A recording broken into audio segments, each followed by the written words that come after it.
तर पहा मित्र, एका कारचा वेग जर 5 किलोमीटर प्रति तास वेगाने वाढवला तर 210 किलोमीटर अंतर कापायला 1 तास कमी लागतो. तर कारचा सुरुवातीचा वेग किती? आता हे गणित दाखव सोबत. इथं काय सांगितलंय, जे पहिलं डिस्टन्स 210 आहे, त्या 210 जर नाही काय कोणत्या तरी व्हॅल्यू न कापलं, म्हणजे स्पीड न कापलं एक्स न, तेवढं लागणारा टाइम आणि त्याच्यानंतर याले वाढून, म्हणजे 210 भागायला याले वाढून म्हणजे किती वाढवला, 5 न वाढवला.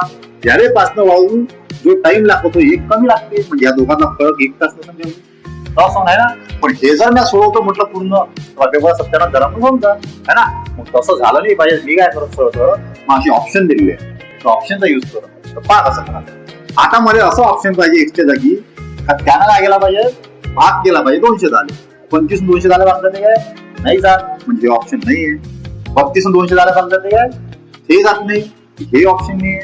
30 200 झाले भाग जाते कोण, 3 7 21. समजा मी इथं 30 टाकले तर आन्सर काय आहे 7 येईल, आणि याच्यात 30 आणि 5 काय होईल 35. 35 ने याला जर भागलं तर माझा आन्सर किती येईल 6 येईल. तर दोघातला फरक 1 नाही घेऊ आहे, म्हणजे माझा आन्सर कोणतं असं 3.